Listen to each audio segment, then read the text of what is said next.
Welcome to all of you at this public PhD defense of Ivo Wizenier. Is that so? Wizeniers, yeah. So I don't know. It's always a bit difficult in Belgium, whether you have to pronounce it the Dutch or the French way. So this public PhD defense is like the final test for Ivo for receiving this PhD. So as you probably all know, Ivo has been working very hard to do this moment.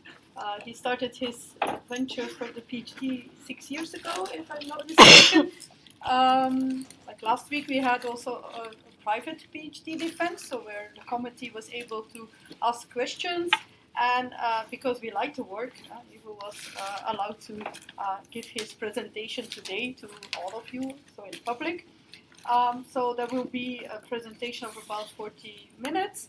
Afterwards, I'm sure the committee will have more questions to ask. And then also I will invite the public because also you have the opportunity to ask some questions. After this, the committee will withdraw and we will come back to announce the results. But before we start, I would like to introduce you our committee. Of course, we have the promoter Francis Scheileren from the Centrum Leo Apostel, from the VP, of course.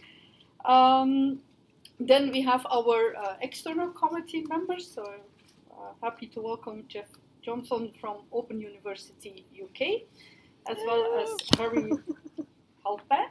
Is that okay? French or Halpin? There's no ask in French, so it's always pronounced in English. Okay. From both MIT US and INRIA in France. Then we have, well, it's a quite interdisciplinary committee, I would say. So we also have a colleague from the political sciences, Dimokritos Kavadias. That's in Greek that you can pronounce, so it's good. Yeah. Perfect. Yeah, I always get these very difficult names. And also Marta Lenartovic. Okay, yep. From Leo, Centrum Leo Apostel, and I myself am Noe from the computer science department, so very interdisciplinary. I will give the floor to Ivo to give his presentation. Okay, so I will present you my thesis, and in this thesis I combined anarchist idea with the mathematical concepts. And why I did this is first just because I like mathematics and I like anarchism, so why not combine them? But also, there was something deeper inside with it. I wanted to better understand what hierarchy, coercion, all these concepts are. Because I felt like in today's society, hierarchy or coercion is not that visible anymore. Like in the past, there was a clear king and like a clear hierarchy, while now everything is more distributed and maybe it's less visible, but still it's still there. Like there's a lot of alienation. People don't really feel free. They don't feel like they belong to society. For example, because of the internet and because of our smartphones, we're all isolated and not really like we don't really feel like we can, and also like and there's an information overload where we can't really deal with all the information we get. But also, and still there is also clear repression, clear coercion visible, like all the cameras in the streets, where it's more and more difficult to do manifestations where there's still a lot of repression present. So that's why I mainly want to investigate like how can this hierarchy form and how can we move away from it rather than really try to prove that self-organization is better or like that there are problems with hierarchy. So in my thesis I will answer three main questions. The first question is the question of what is hierarchy, and then the second question is the question of like how can hierarchy form. And why I think it's interesting is because I see that often in previously free constellations there's a hierarchy or controller emerging. For example, you see often that revolutions end up with different kinds of power that gets in place. And then the most interesting question is how to move away from hierarchy, but also the previously two questions answer partly can give partial answers because when we know how it formed, we can also know like recognize these mechanisms and know how to deal with them. So first, the question is what is hierarchy? And I use hierarchy as kind of an umbrella term, which entails both the functional aspect and the structural aspect. So the functional aspect is more about real life things like coercion, authority. That's what I understand with all these functional aspects. And then the structural aspects is more of like a hierarchical structure, like a tree structure. And these two, we often associate these two, but like we feel like in a hierarchical structure there is also like authority or coercion present, but it's not immediately clear why this abstract structure leads to these functional aspects.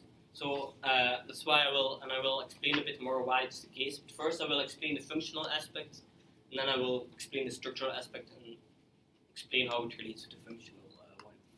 So for the functional aspect I will discuss a couple of concepts, namely freedom, constraint, coercion, and then control can be both internal and external. So first, to know what hierarchy is, it's also interesting what we do and what freedom is. And I've distinguished two main different understandings of freedom. One freedom is seeing freedom as a right given to you, so it's something given to you, and it's like the right to choose from limited options which are like predetermined for you. It's the freedom seen as in capitalism as the right to choose from which product you will buy, which you can't really choose to go beyond capitalist logic.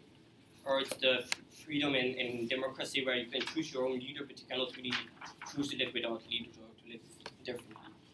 Another kind of freedom is the freedom that you take, which is like a decision you personally make.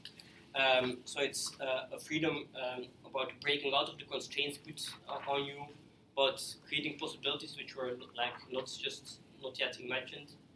And it's about like self-actualization, about actualizing your own potential. So these two different views on freedom also give different views on what the opposite is of different hierarchical concepts. And on the one hand, we can one thing we often speak about is about constraint, and constraint is what limits the possibilities. While coercion is something what forces you to do something you do not really want to do. For the Dutch speakers, coercion in Netherlands is dwang. So we often relate these things, but actually they're not always related, because like there can be a constraint that is not coercive. There can be a constraint which you put on yourself, which is an internal constraint, where you choose to go into a certain direction, to take a certain path, and because you make a certain selection, and that's why there's like an internal constraint, but you still want it, so it's not really coercive. That's also why I think constraint is not really a good term to really grasp what I want to speak about, because also I think like everything possible, like equally probable or something, it's maybe not that of an interesting role. And then also because coercion can actually increase your possibilities, so it's not necessarily constraining. It can be that you're coerced to do something you would otherwise not do, and thus it's not constraining. Like a soldier who has to go to war and goes to different countries to fight because he has to fight there, and he sees more of the world, but he's not really like. Yeah, so I think coercion is a more interesting term, but it's not easy to know when someone is coerced or not, because it's not like easy to know whether the choice someone makes, whether it's really a personal choice or whether it's influenced from the outside. For example, with advertising, when you're it's not like someone might feel like it's just his personal choice that he wants to buy this fancy car or something. It's just manipulated by external forces. So that's why I want to.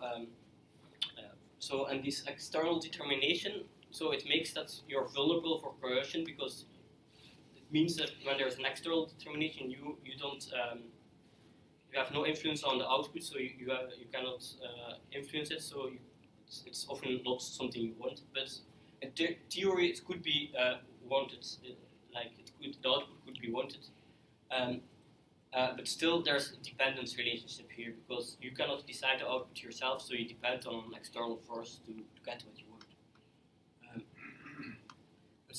I will, so to answer this question, or when we are coerced, I want to investigate to know whether control or determination is internal or external. So I want to know whether it's the environment who influences the output, or whether it's the agent himself. So I speak about agent, and with agent I mean any system with some goals or values. So it can be like a person, it can also be an organism, it can also be a social system, it can be a robot, it can be, these goals can be pretty implicit or can be pretty simple goals. But to get it more systematic, I'll speak about agents. I've made a mathematical model to investigate whether there's internal and external control, and the idea is to have a certain input from the environment, D, certain input coming from the agents internally, R, and these two bring a certain result, Y. And then there's internal control when changing the input from the agent in case a change in the output, while there's external control when a change in D can cause a change in Y. Now note that these are three different variables, so they're not necessarily really related. They don't necessarily represent the same thing. So it's not like they have to be the same color, but it can also be different colors just because they're synced, like a change of the one case, a change of the other.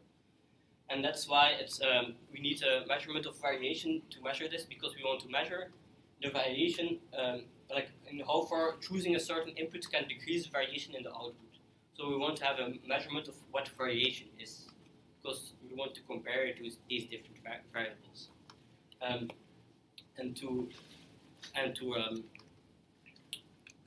So to measure variation, I use entropy. And I will now explain why I use entropy and what entropy means. So first, intuitive, simple understanding of variation would be as the variety, where a variety is like the number of possible states.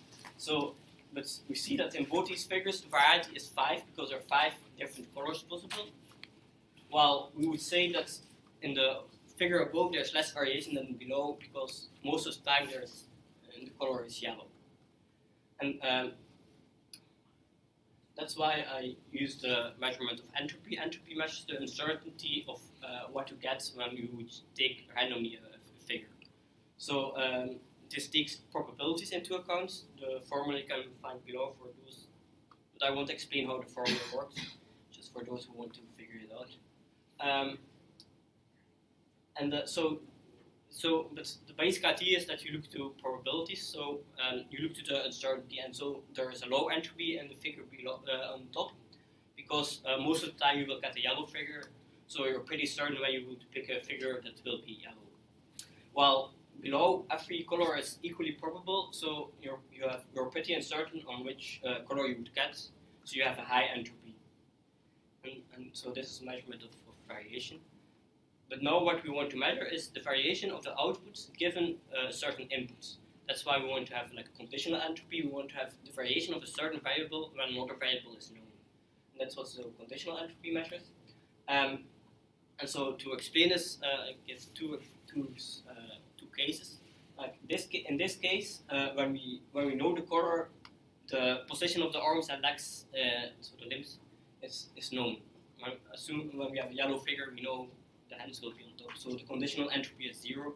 We have complete certainty of the position of the arms when the color is known. Note that this formula is not symmetrical, so we do it's not the opposite, that we know when the position of the arms is known. We don't know the color, because we see here that there are 2 different colors possible with one color. And here in this figure, the conditional entropy is maximal, because knowing the color does not give us any extra information on the position of the arms. So these 2 variables are independent. variation of the position of the arms is the same whether we know the color or not. And so I use this measurement to create a measurement, a formula to measure the determination, which measures in how far the variation of a certain variable gets reduced when we know another variable. And we looked at this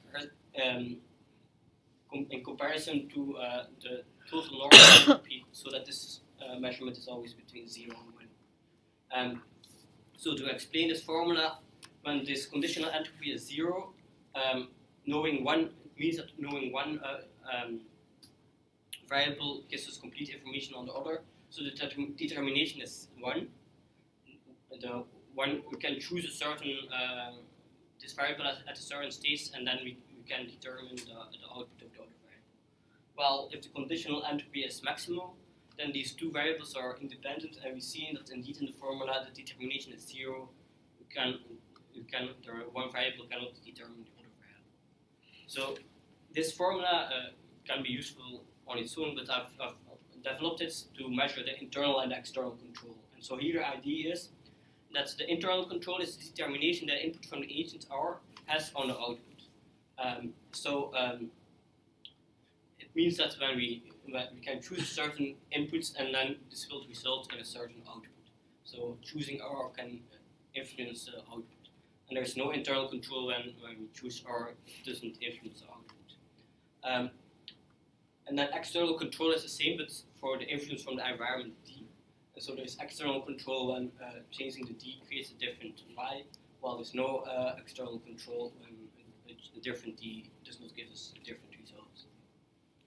So in this, now I've looked to this measurement with respect to the agent, so whether it's internally controlled or controlled from the outside, but we can also look symmetrically to whether the agent controls himself or whether it controls the environment. And so then we can see internal and external control as different strategies of how to reach certain things or how to reach your goals or things. And internal control means you is about controlling your own situation, while external control is about controlling the environment. And a related concept is different understandings of power. Power can be understood as the capability to do certain things, as power to, but can also be understood as power over. It's the having influence without being influenced back. So that relates to having external control. To illustrate this idea, let's give the example of how to deal with rain, or like with weather conditions. A way of dealing with rain with internal control would be to use an umbrella, so that you don't have any problems with rain anymore. While to deal it with external control would be to try to control the weather so that it doesn't rain anymore, so to like, control the whole environment. Okay, so now I've explained this functional aspect of hierarchy. Now I will explain the structural aspect, and I will explain it with 3 different representations, namely with directed networks, with sets, and with undirected networks. And I will also show how they are related. In a directed network, I will discuss this basic perfect case of a hierarchy and compare it to a non-hierarchical network on the right. And for this directed network to be a hierarchy, there should be 2 main properties met. The first one is that there is a partial order, and a partial order, there are 2 smaller properties which has to be met. Namely, there should be antisymmetry, which means that the arrow can only go into one direction. I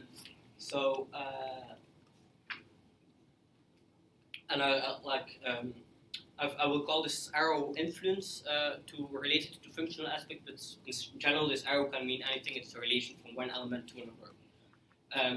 So antisymmetry is that there's like influence without being influenced back. It goes on only in one direction. And then transitivity means that this also goes for the bigger network, so that this antisymmetry is translated into the bigger network. So it means mathematically that when A influences B and B influences C, there's also a direct influence from A to C. And these two properties make that there cannot be any cycles in this network, because when there's a cycle, because of transitivity, there will always be influence in two directions. And this makes also that there's we can relate this functionally as a power over relationship, because there's like influence without being influenced back. It only goes into one direction, so we can see it as a power over relationship. And then the second property is that there can any element can only have one influence, so it can only be influenced by one other element, as opposed to having multiple influences. And having one influence means you can get determined by this influence, because you cannot really grow beyond this influence. There's only one influence which can completely determine how it goes. Like, well, if there are multiple influences, you can become like a unique constellation of these influences. You can like grow beyond. There's none of the influences which can completely determine. An example to illustrate, or maybe make it more complicated, is the nature.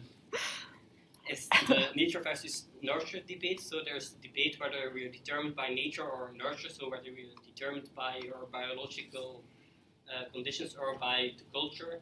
And so, but we see that there are actually two influences, and they make that we can like go beyond it, and we cannot really say like we're influenced by biology or nurture. We cannot really distinguish these influences. And these two properties, so partial order and having only one influences, I have proven that this makes that in the structure there can only be one top element. As long as the structure is finite in collectors. I won't give the proof here, but the idea is that when there are two top elements, at one stage they will both influence the same element. And so in this case, the thing of having only one influence isn't valid anymore. This is a perfect case of a hierarchy. Of course, it will seldomly be completely present, but you can also make a more continuous version of this, which measures, for their cycles, like no cycles, for there's only one influence. And now I've also shown that so we have this hierarchical structure, and in a lot of models they assume like there's this hierarchical structure, and they claim they seem to be like that it comes from their assumptions, but actually I've proven that it's not the case. It's not from the assumptions in this model that there is a hierarchy. So it's in these several models which I will not explain here where is the case. And so hierarchy here is like an implicit belief, and the main mistake making here is to confuse directionality with hierarchy. So there is some directionality and influence from one element to another element, and they immediately concludes that there should be a hierarchical structure, but I've shown that there can also be cycles, or there can also be multiple influences.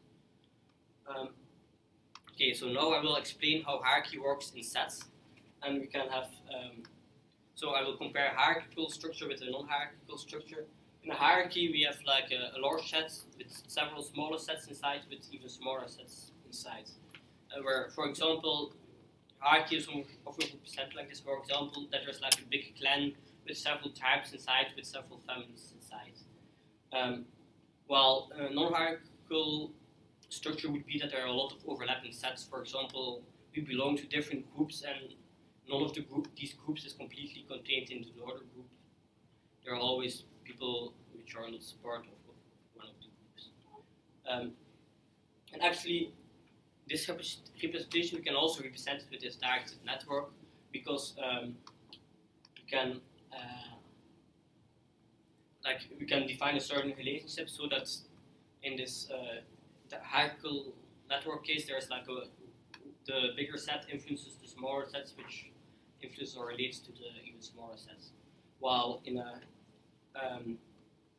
this non-hierarchical network, there like structure there like cycles present, and influence goes into two directions.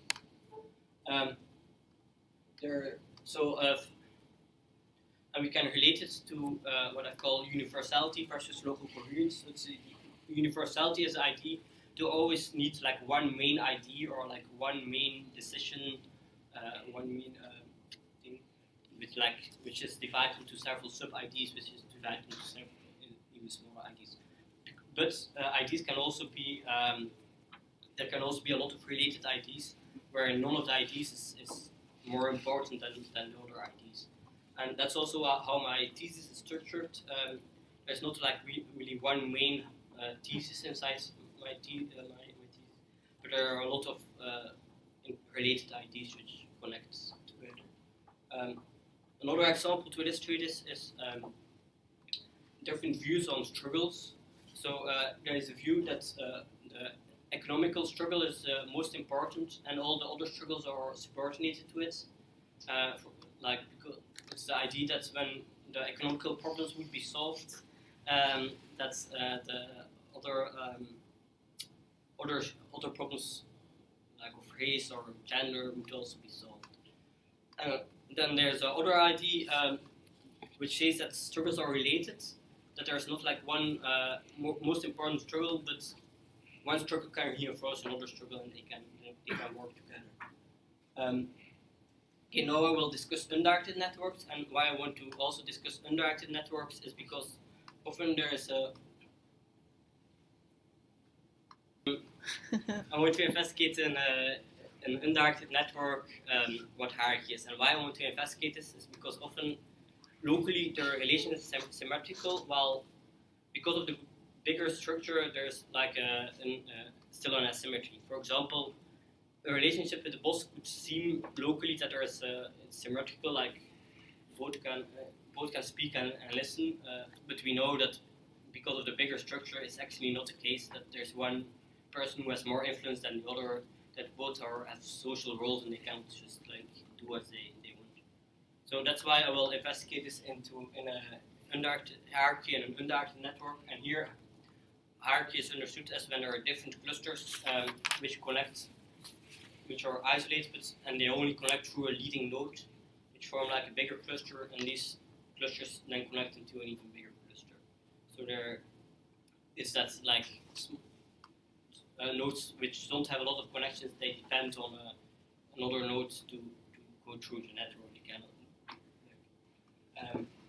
And actually we can also represent this with sets, because we can do like the sets of the neighbors of the direct connections from a certain element, and then we see that there is we see here that there are like small clusters which connect into a bigger cluster, which connect into an even bigger cluster, so we can represent this with sets. And then I've shown that we can represent these sets as an undirected network, which gives this tree structure. And then in a non-hierarchical undirected network here, we see that there are a lot of overlapping sets where everyone has neighbors which other ones don't have. There's a lot of overlap between the neighbors of people, which just relates to overlapping sets, which relates to a network with a lot of cycles and influencing both in two directions. And actually, this can show us a mechanism of how change can happen, because a network can be made less hierarchical by connecting different clusters, like elements from different clusters who connect makes the network less hierarchical. So to summarize the what question, I've discussed the structural aspect and explained how it relates to the functional aspect. Structurally, there are two main properties, namely antisymmetry and having only one influence. Antisymmetry relates to a power-over relationship, influence without being influenced back, which creates dependence, and dependence makes one vulnerable for coercion, which I differentiated from constraint. And then having only one influence makes you can be determined by this influence. And I've made a measurement of determination, which investigates whether you're determined from the externally or from yourself. Okay, now I will explain how a controller can form, so how a hierarchy can form. First, I want to note that this external force working is not necessarily coming from one person or a group. It can also come from society or the economy, for example. So it can be like more defined on a functional level. And so the basic mechanism, I think, of how a controller forms is that first there's coordination. Different people work together to reach their goals. They both help each other out, which you could see as self-organization. By working together, you can achieve more than just by working alone. But sometimes there's like a global pattern and even a higher order system emerging in this out of this coordination. And this higher order system starts to have goals on its own. And first, these goals would be there to better deal with the goals of the agents inside the system. But any system with goals, it wants to mainly survive. It wants to self-maintain itself. And so it's not really interested in these lower order agents anymore, but it wants to mainly wants to reach its own goals, and so these goals can become unaligned, and then the higher order system doesn't really serve the agents inside anymore.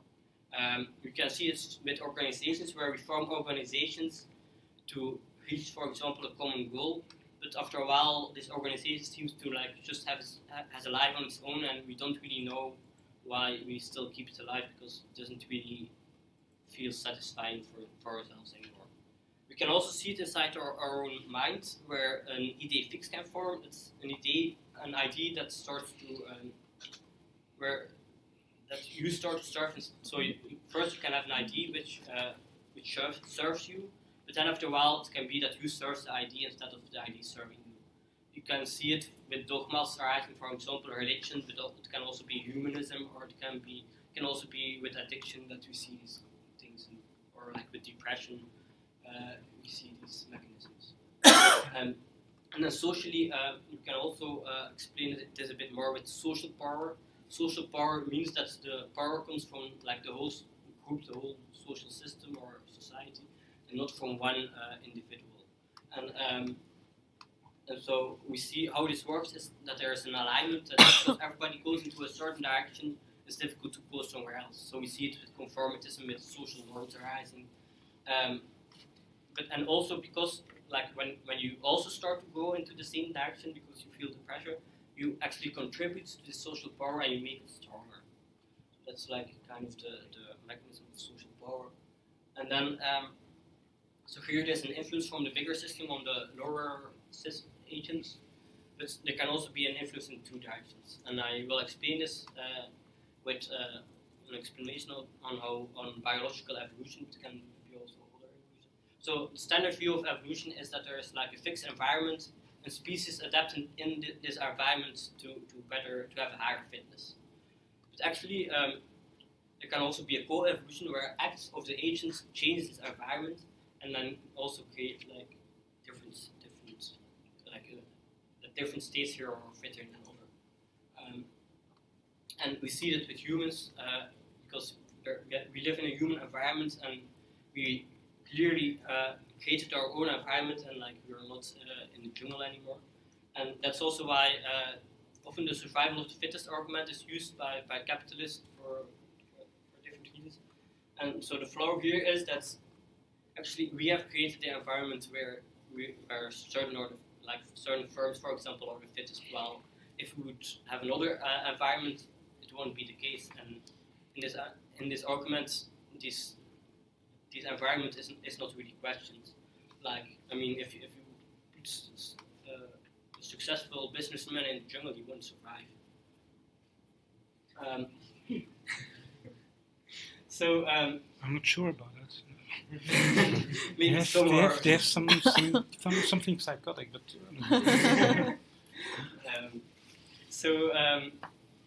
Now I will explain how to move away from hierarchy, and there are actually two views, and they relate to this first view of determinism, where there's only influence in one direction, and the other view of influence going into two directions. So the first view is that change happens by changing the material base, by changing the economy and technology, and so change happens only in one direction, there is an economic determinism.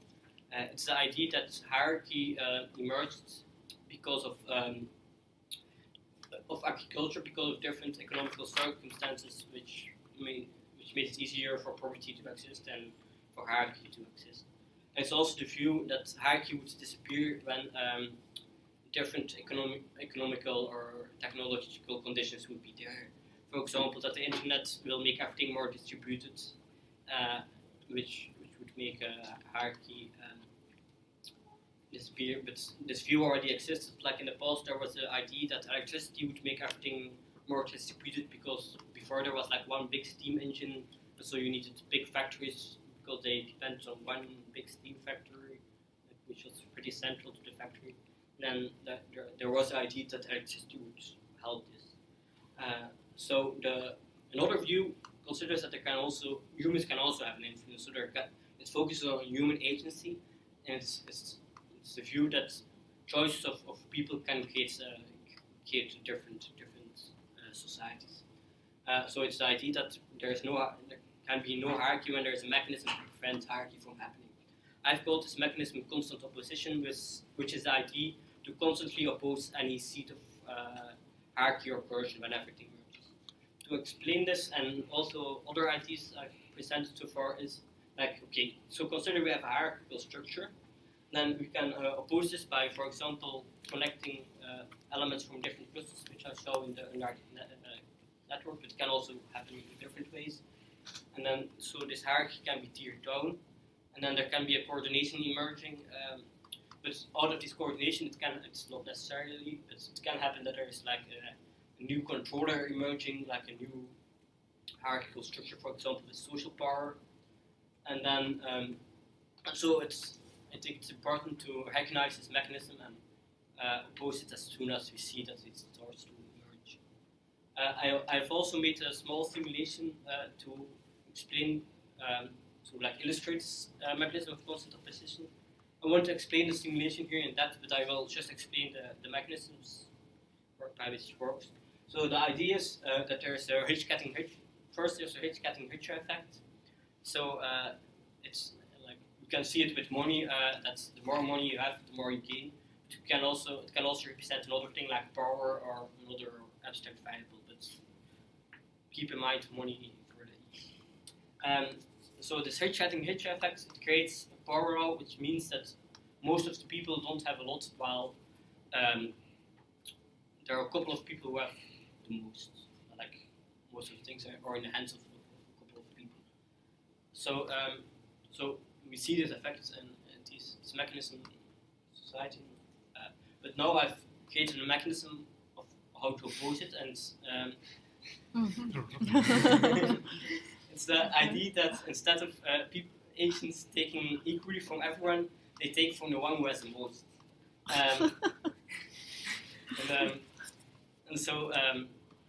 And in this way, the one who has the most is always like pulled down.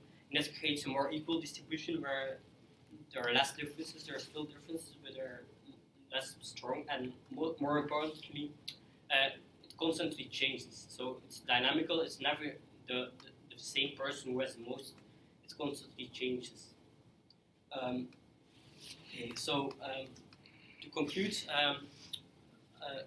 with a summary of everything I said, so we can kind of oppose ideas on the left from ideas on the right, which we could mainly say that the ideas on the left are like non-hierarchical ideas, while ideas on the right are hierarchical, but they're not. It's not like everything on the left is complete opposite of everything on the right. There can be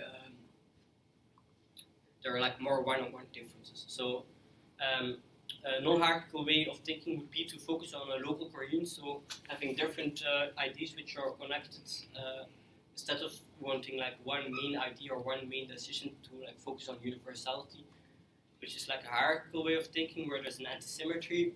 There's influence without being influenced back. So there's a power-over relationship compared to having a power-to relationships, which is like the capability. Power has the capability to do certain things, so to have internal control.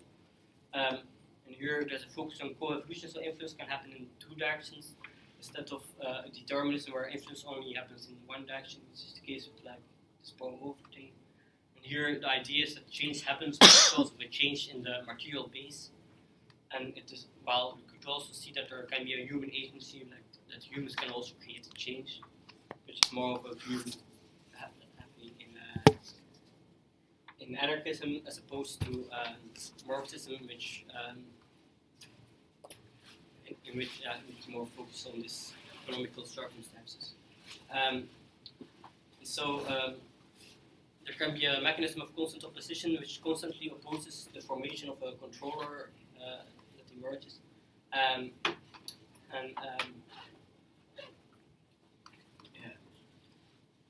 that, so how I also showed how this control can form.